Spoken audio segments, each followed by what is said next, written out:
Broadcasting live from the ESPN 690 Anajar and Levine studios. This is Action Sports Jacks on ESPN 690 with Brent Martineau and Austin Lane. I think Trevor will see a lot of similarities in Urban that he saw in Sweeney, and have an opportunity to play with some guys that was coached by Coach Sweeney. You know, some of the stories are similar. So he's going to walk into some situations where, you know, every waking moment is going to be competitive, and how can you get a competitive edge over the next guy that, you know, Urban's going to put him in that he was accustomed to at Clemson. It's the first time Casey's pulled this on us. We have to guess who it is. I bring in pizza for him today, and this is what he's going to do to us. This is how he pays it back? Yeah. All right. Football at 5.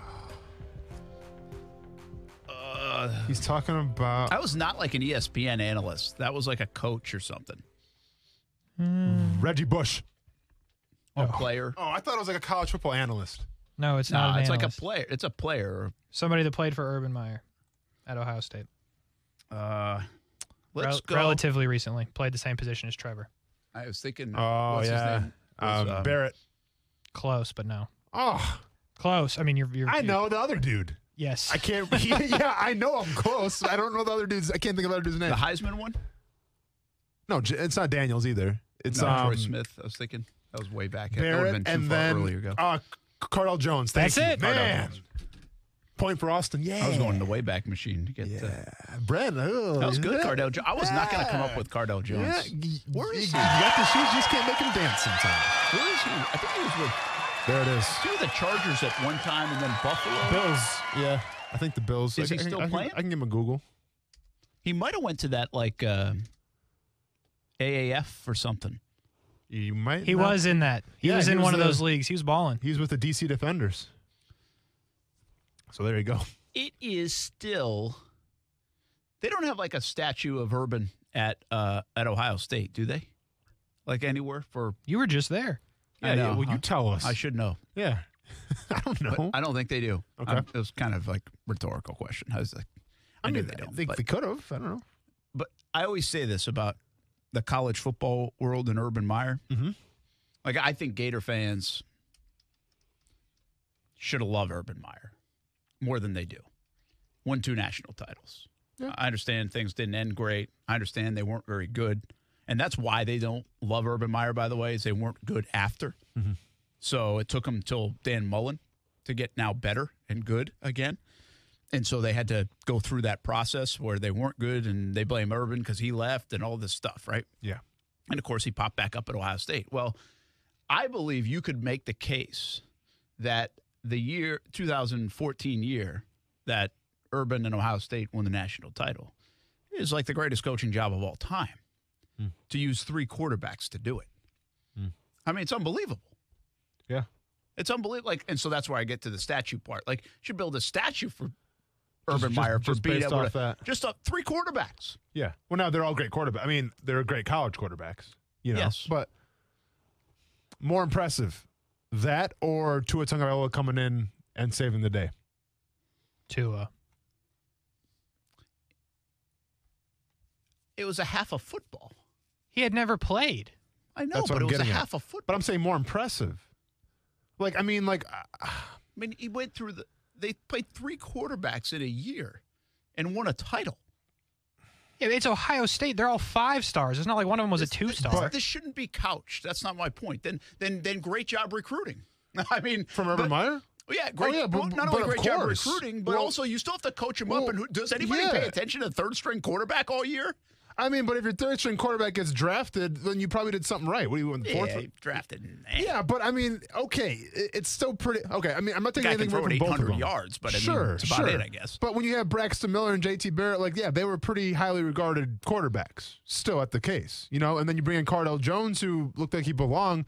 But to go from Tua's perspective, where nobody really know who you even were, you come in one of the biggest moments of college football and you produce. I mean, that's pretty impressive in its own right. I'm not taking anything away from Tua. I thought it was unbelievable on that stage to be able to do what he did. But I mean, he too was very talented. It's not like you're telling me Coastal Carolina's backup quarterback won the national championship. But he never played before. I don't know. How did Braxton or how did JT Barrett look his first game? I have no idea. How many snaps did Cardell Jones have in his career? I don't know. I think it's comparable, and they're both impressive. We'll say that. They are very impressive. Yes. But I'm just saying, I think you can make the case that is, to me, Urban's success on the collegiate level. That's to me, that's the mountaintop, because first of all, he turned them around very quickly, after the mess they were in a little bit. Yeah. But to win with 3 different quarterbacks in a season is just remarkable. I don't care if they're 5 stars, 8 stars, whatever stars. That is a hard thing to do. And they did it. They accomplished it. I think that is the mountaintop of coaching for Urban. I think there's a lot of great things in his career. I mean, look at all the wins and national titles, all this different stuff.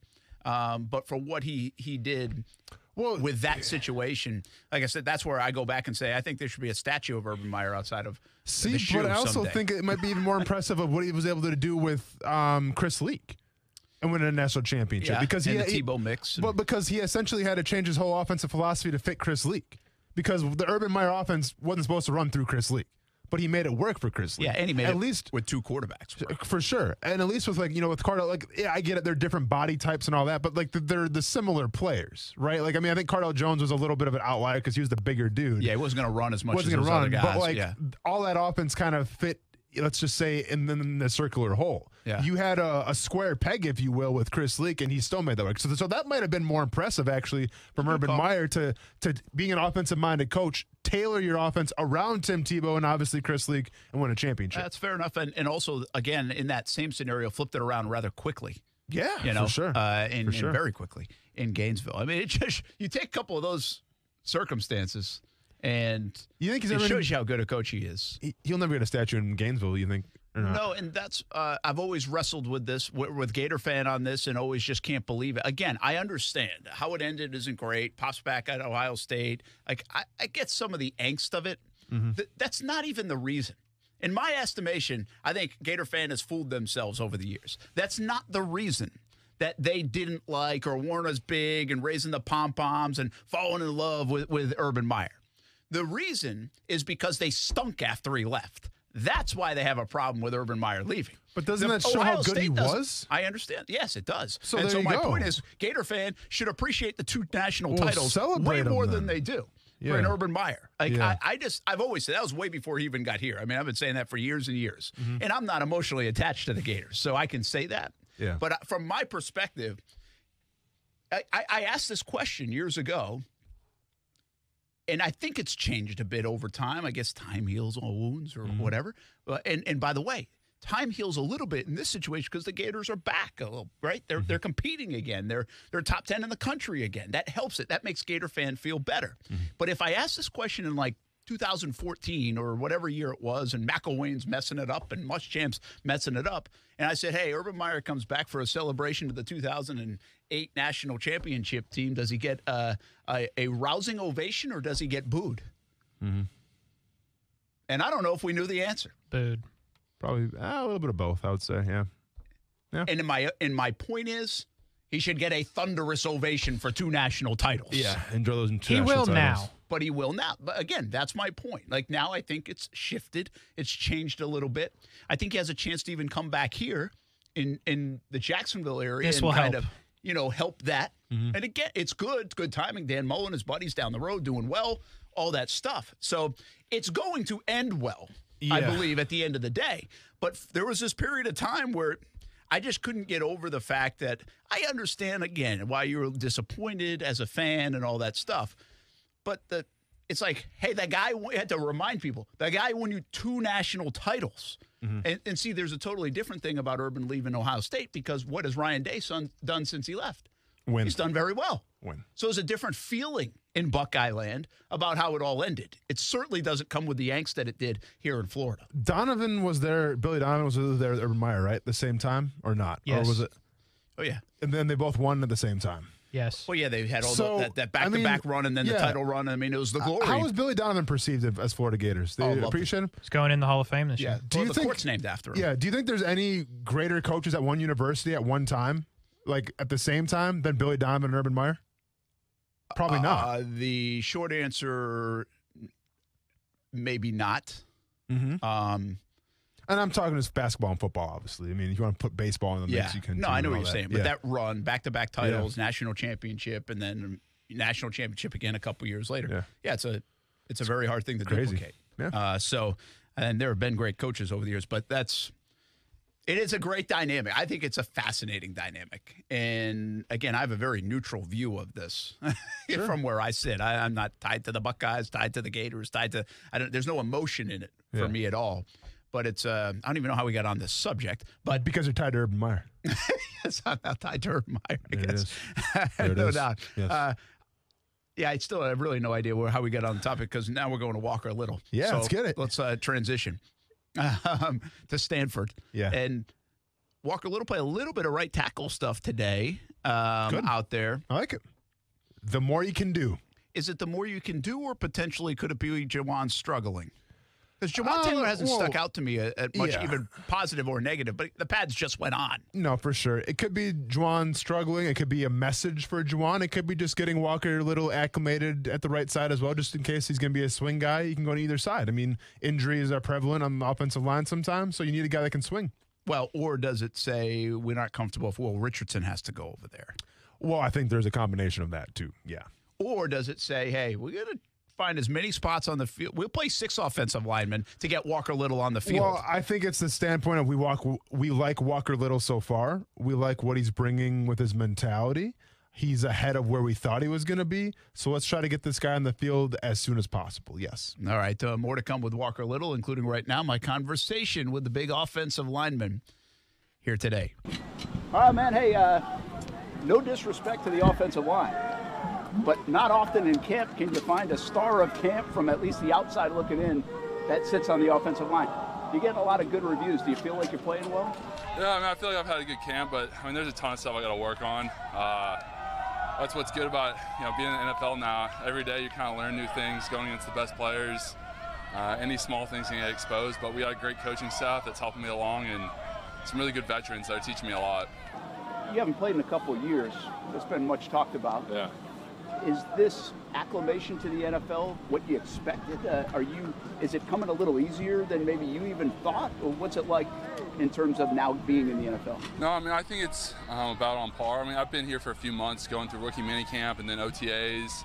Then we reported a little earlier, so I've got a lot of time to kind of get back in the swing of things. Obviously, haven't been in full pad, so I'm getting back into it. But I mean, I was so anxious, and I knew I was going to be ready for it. I mean, this is a game I've been playing my whole life, and for a lot of it, played at a high level. So there was no intimidation or anything. I just wanted to come out here and kind of get the monkey off my back. I knew a lot of people were waiting kind of to see if I could still play. So, was there any that part about you internally, mentally? No. After I mean, not I knew I still had it, and that was a lot of the interview process, the draft. But I talked to coaches here and across the league about that. I knew I was ready.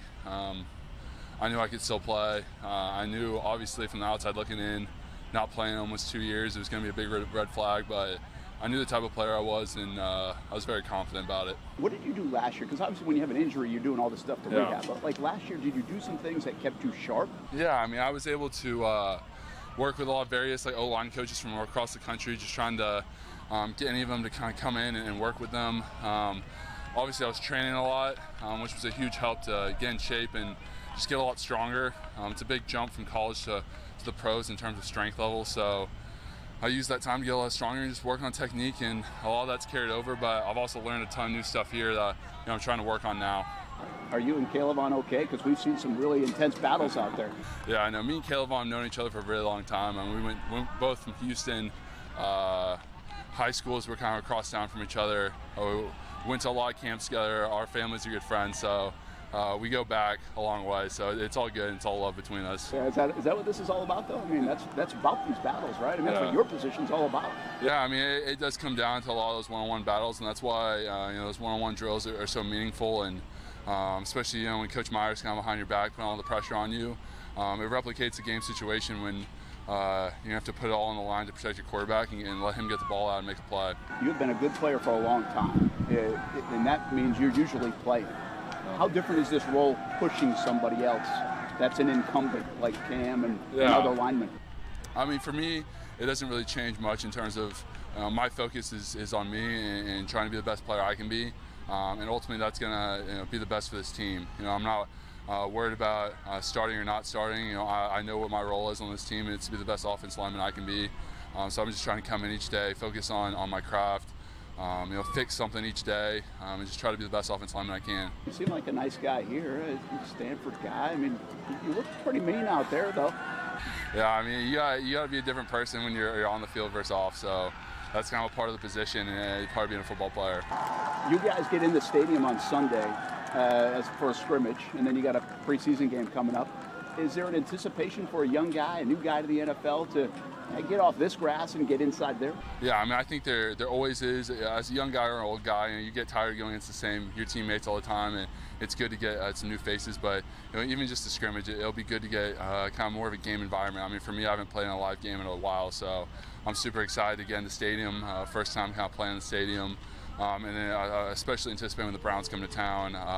Getting the first preseason game, for me, it's going to be like a real game for me, so I'm excited for it. Lastly, do you feel the fans when they're out here at practice, and obviously you'll feel it again Sunday? I mean, yeah. Do you sense it? Does that help you in a long training camp? Yeah, I mean, I think it's pretty cool. I mean, coming to the NFL, and especially coming to Jacksonville and Duval County, feeling the atmosphere, I feel like people really understand that this team and this organization is having a big change of culture, and we're moving forward in a good direction. And it really, we fit off the fans.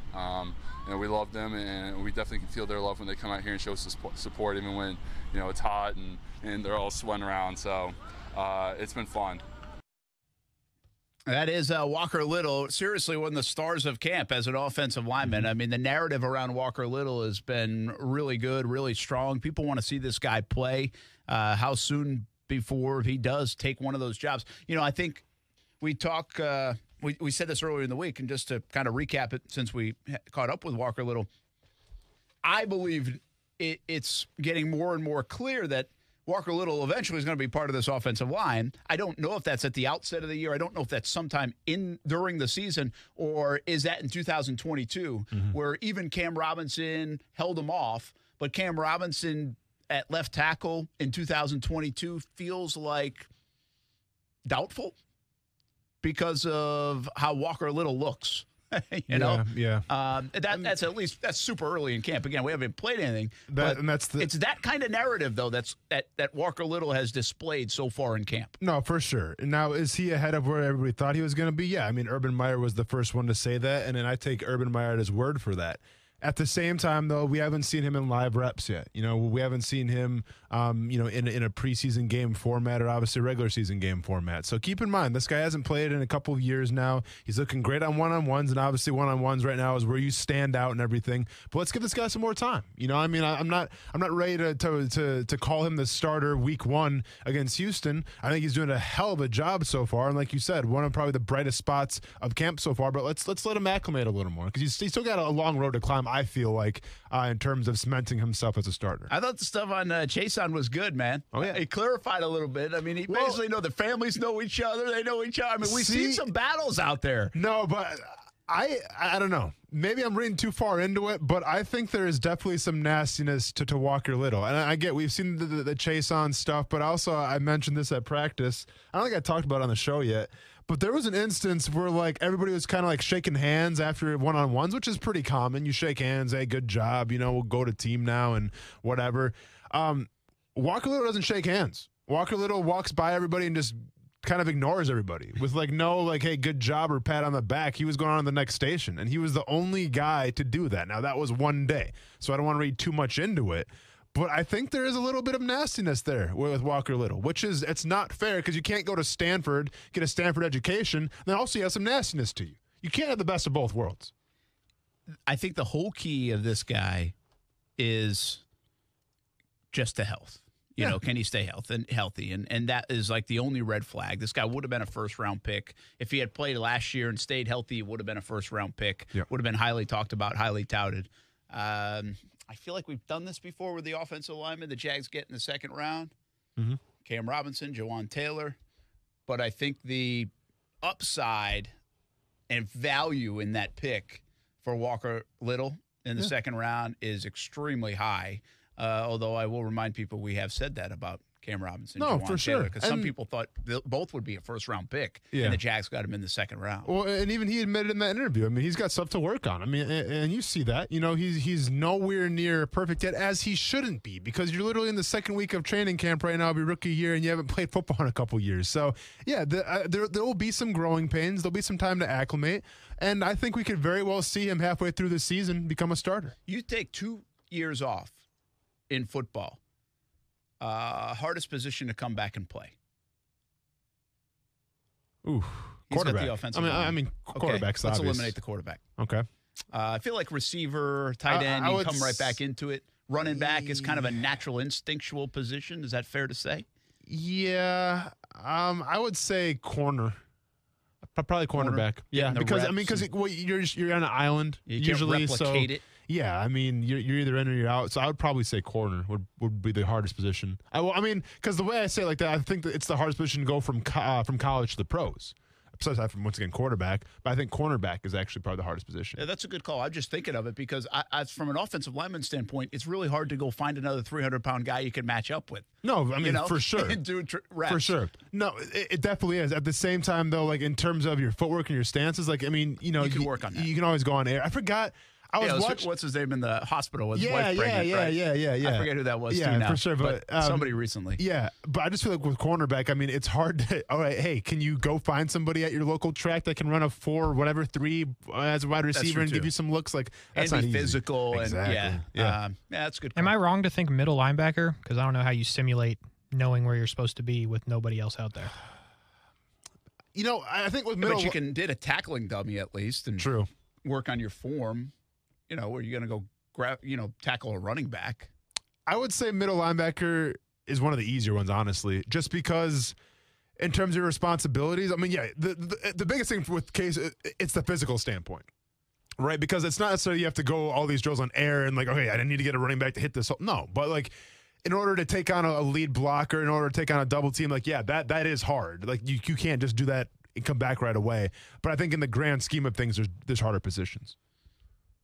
Hey, you know what? What do you got? 5 o'clock hour on a Friday. Yeah. That's a reason to be happy. I'm ecstatic right now. Yeah, it's a reason to have the happy hour horn. Have you checked the golf scores? The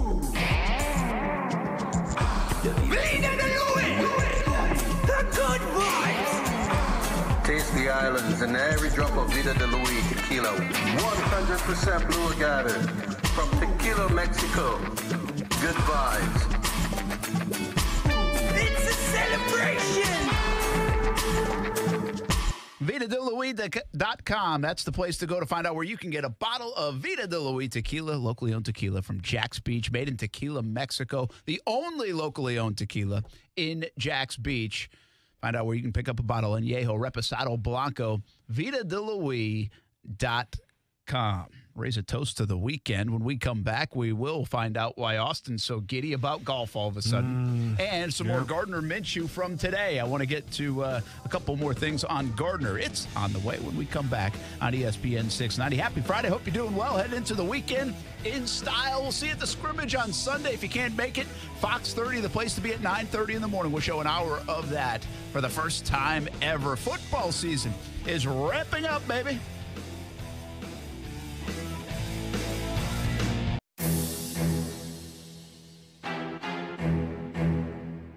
No, it's a big difference from really any camp I've ever been in. I think some of the stuff he talks about building a culture, it's not just, words on the wall. It's he means it. He means everything he says, and I think it's awesome. He's giving us different tools, different mental skills, different edges to help us win. Gardner Minshew, no mullet, focused. He's had some good practice, had some not so good practice, gotten a lot of reps. I asked this earlier in the show, and I really don't know if I have a good feel for the answer. And again, this comes from a couple of guys that, we like Gardner Minshew. Yes. We've been fans of Gardner Minshew. I'd have a beer with him or at least do a podcast with him. That's one way to get what? The views up. Oh, yeah. I was going to say that's one. I thought you were going to say that's one way to get him on the show. I'm like, well, nothing we've done in the past has got him on the show, Nope, so let's that try hasn't something helped. new. Nope. Yeah. But I don't, my point is, I don't know where he is on September 12th. Mm-hmm. Or let's go August 31st when the cuts are made. Mm-hmm. I would, there's a part of me that's still surprised he's here now. There's a part of me that says he'll definitely be somewhere else. But now there's a bigger part of me saying he's going to be the backup quarterback of the Jacksonville Jaguars. Mm-hmm. And I don't know what the hell you're doing with C.J. Beathard, but I don't know why you signed him to a 2-year, $5 million deal.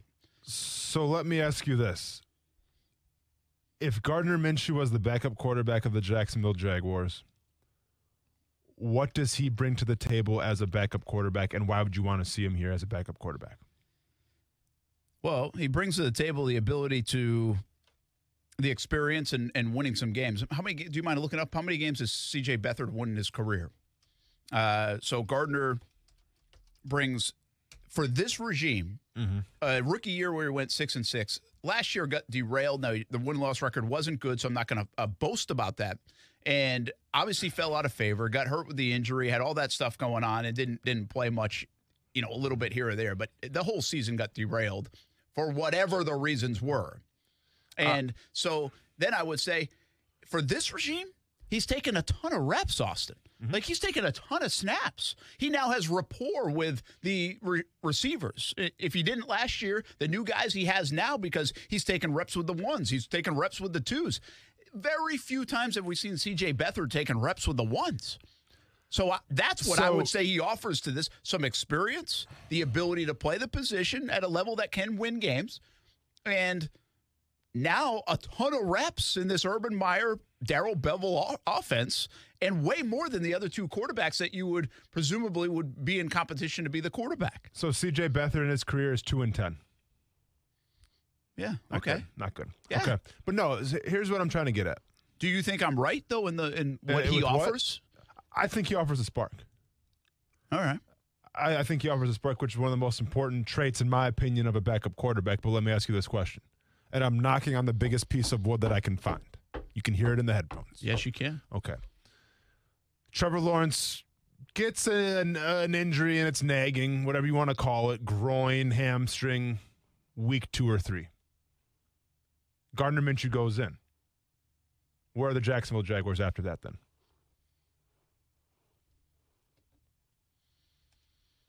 How long's he in?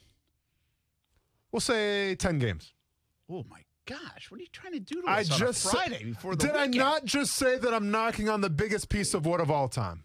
My goodness. Did you not hear it in your headphones? I heard it. That didn't do enough. That doesn't make me feel any better. Okay. Well, I'm 6 weeks. I'm just 10 weeks. We're picking in the top 5.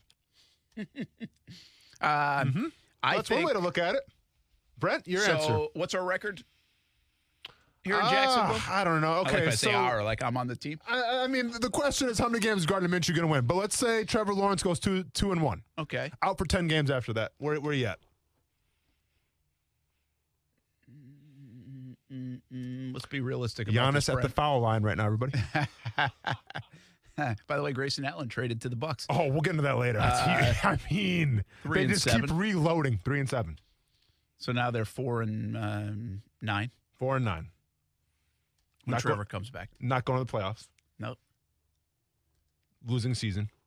Yeah. By the way, if you look at the 7 games after the bye week, I mean, Trevor Lawrence might be lucky to win 2 games anyway. Sure. Absolutely. And that's why I said what I said. Yeah, okay. But here's what I'm trying to get at. Okay, so what? You have Minshew and you win 4 games, maybe the whole season? 5 games the whole season? When I asked you, what does Gardner Minshew bring as a backup quarterback, you said those things. You said he brings the experience. Yes, check. He brings a spark, in my opinion. Check. Does he bring the ability to help out Trevor Lawrence in terms of the playbook and all that stuff? That's hard for me to answer. I think most people would say no. Correct. I mean, do you think a third-year guy like Gardner Minshew could do a lot of helping with Trevor Lawrence? Well, I think there's things to pick the brain, but not to the point of Not if Alex Smith came here. Yeah, not if those guys came. But okay, I mean, so that's not on the radar because you didn't mention it. Nah, I think, to be honest with you, I think a guy like Marvin Jones helps more than a guy like, because he's played in the system. Yeah. For Bevel. So I think Marvin Jones helps Trevor Lawrence more than Gardner does in that respect. So the question is then, okay, so if, once again, can you hear it? If Lawrence was to go down I had to say 10 weeks. And Minshew goes in, we're not confident that Minshew can lead you to a playoff run. Not like Nick Foles did with Philly and all that stuff. You're not confident you get that kind of showing. No. Well, then what are we talking about? Well, I was hoping you were going to tell me 4 weeks, and then I could say 2-2, because that's what I say the barometer of a backup quarterback should be. Okay. But the barometer 10 weeks is a long time. You lose your starting quarterback, it's a long time.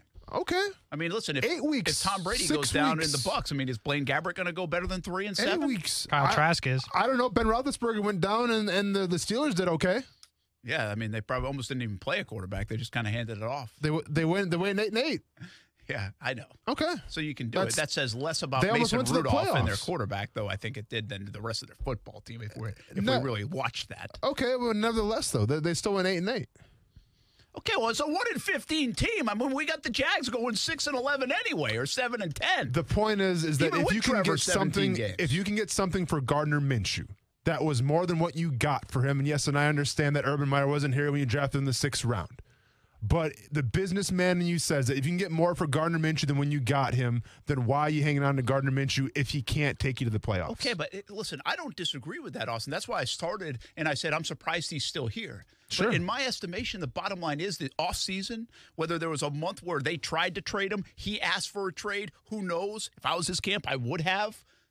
I don't think they could get anything for him that was what they felt worthy or enough to pull the trigger, or maybe there wasn't. It was kind of like the Leonard Fournette stuff, right? When Fournette was being floated around and nobody would be a buyer, right? And so what did they have to do? End up just cutting him. I think there's a need for Gardner Minshew, though. I really do. I think there's teams out there that would love to have him on their team. Now, I don't know what they're going to give up a 5th round pick. They're going to give up a 4th round pick. Absolutely. Are you kidding me? What spot's open for Gardner Minshew to go give up a 4th round pick right now and start? Like, where's he going? What's he doing? I mean, I have to look at depth charts Indy here. Would be the only place but as a backup quarterback, I mean, Green Bay, but you went and got Blake Bortles. Okay, so you had Aaron Rodgers, who at the time was saying he wasn't coming back, and you had Jordan Love, who with all indications wasn't. We'll see, and you went to get Blake Bortles. It's free. You went to get Blake Bortles, though. Are you taking Gardner Minshew or Blake Bortles, Brent?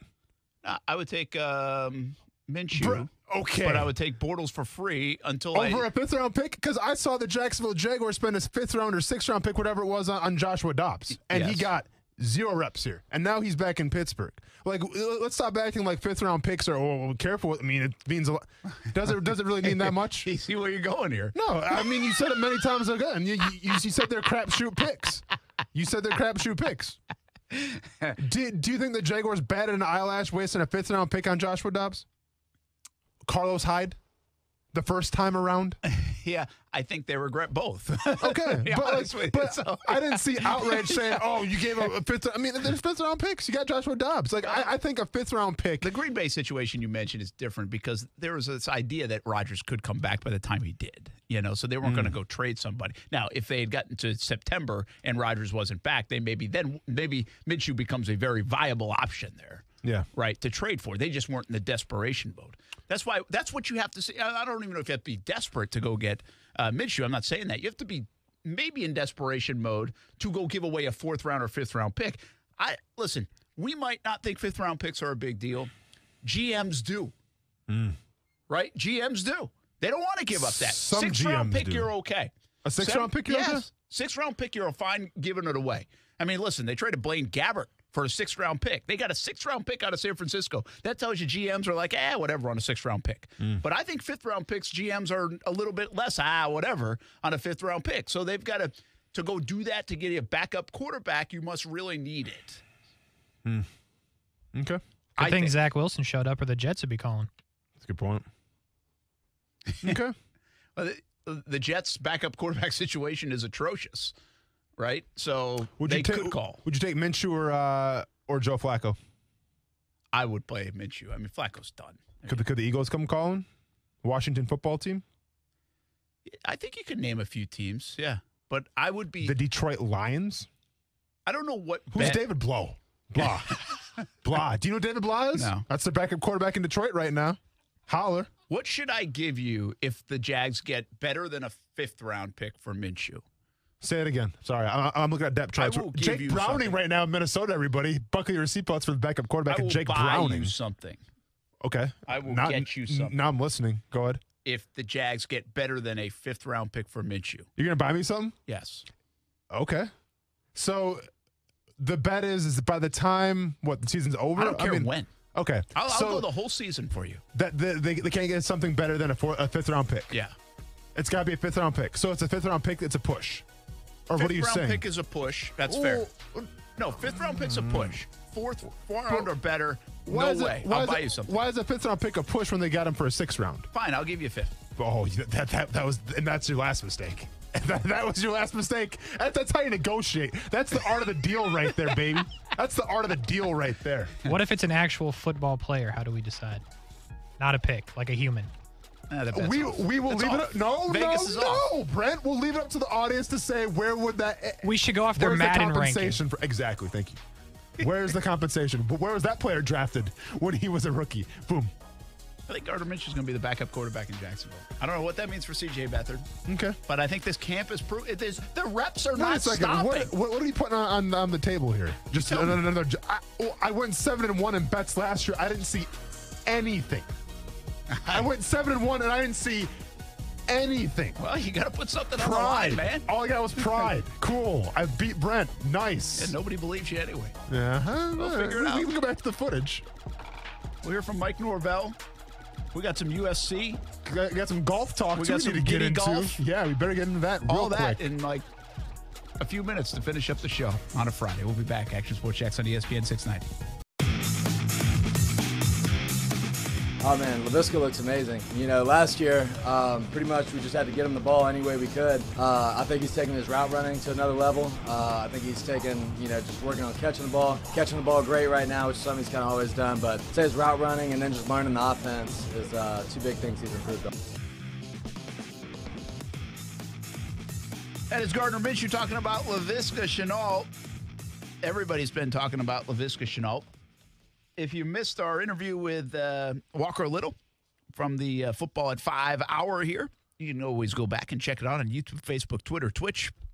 Also subscribe to our podcast, Action Sports Jacks on ESPN 690. Brett Martineau, Austin Lane, Casey. Heading into the weekend, got football practice in the morning. We got a scrimmage on Sunday. Again, you can see that on Fox 30 at 9:30 to 10:30. You can be there as well. So be there. I'll see you there. It should be fun. And you'll be able to see more than will be shown on TV if you're there in the stadium. I can tell you that. Because there will be some things from a team period perspective that we can't show out at practice right now. We won't be able to show there on that 1 hour scrimmage special that we're doing. But it's still pretty cool that we get to show it. And if you can't make it out, flip it on 9:30 in the morning on Fox 30. And then we got a football game a week from tomorrow against Cleveland right here in Jacksonville. Games are on here in Jacksonville across the NFL. All right, some quick hitters to get to before the end of the week and the end of the show. We got Jacksonville Jumbo Shrimp coming up tonight. The sun is out finally. It's the first time I've said that this week. And there it sun is. has been out. Yeah. So that's nice. It's good to see you, old friend. Giddy on golf all of a sudden. I mean giddy like a little girl kind of giddy. Whoa, what's going on here? Whoa, relax now. It's just the fact that we might have done some predictions. Some people like riding the roller coaster that is Dogecoin, and some people like strapping a rocket to themselves and listening to my my bet. Well, I don't want to say bets, but listen to my picks in terms of golf. And my man Cameron Smith right now, second place, right where you want him to be, right in striking position, as we call that in the golf business. He's in striking position lurking right now. Lurking, exactly, like a tiger. So yeah, he's doing good.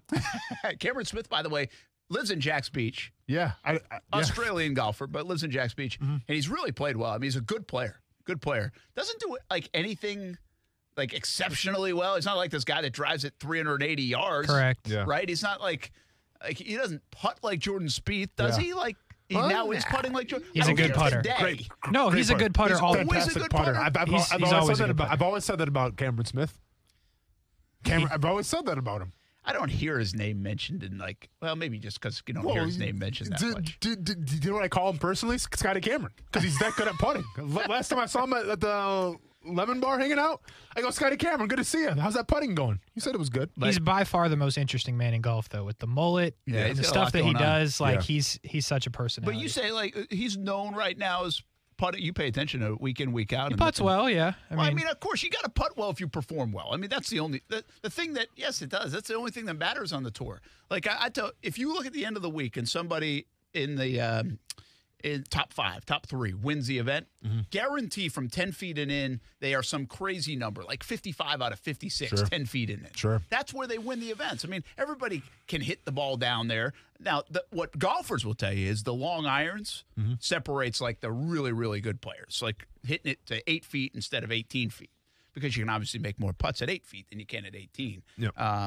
But anyway, I think if you're winning and playing well in golf, that means you've putted pretty well. It's hard to win in golf and not putt well. Well, Cameron Smith, 18 putts today in 18 holes. That matches a record. Yeah. Shot a 62. That's good. 62 is pretty good last time I checked. So anyway, Cameron Smith doing well. How's your guy going? Not very good. But I had a good week, so I got a little equity built. Oh. You know why he's not doing well? Cameron Putting? Champ. Because he can't putt. Can't putt. Yeah. 201st strokes gained putting on tour. Oh. Ooh. Yeah. He can drive the heck out of it. Why would you pick that guy then? Big-time driver of it. Oof. He should be better, by the way, than he's been. Cameron Champ. Yeah. I don't know why I picked him this week.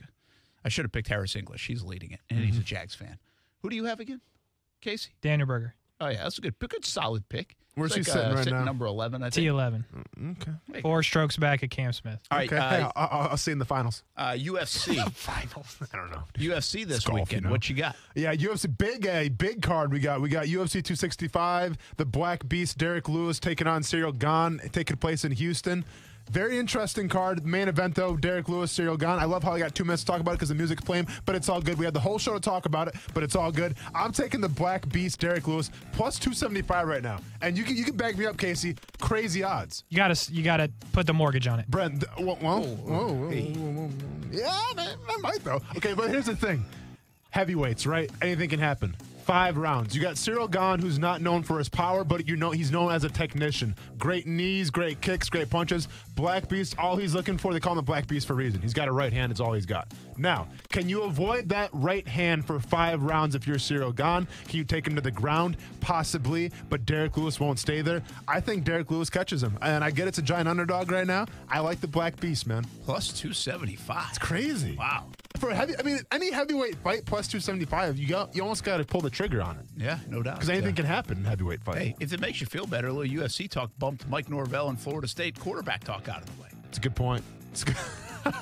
So you can listen to that and hear that tonight on 1st and 10 training camp. It's a good point. You got to hope Derek Lewis wins because his post-fight interviews are they're going to be the best. Incredible. You big UFC guy? He's big. Yeah, I watch. Start utilizing him a little more, huh? Yeah. I know it's all good, though, because we broke down JT Barrett for 20 minutes, so it's all good, though. It's a good show today. The show was today. incredible today. It was a fantastic show. Really good stuff. week. Good stuff. Have a good weekend, everybody. Let's go, Cameron Smith. Go sign up for the Dream 18, ActionSportsJacksDream18.com. We'll have you covered all weekend long with the Jags. 1st and 10 training camp tonight. Action Sports Jacks primetime Saturday and Sunday. Back at it here on ESPN 690 on Monday. Have a good weekend.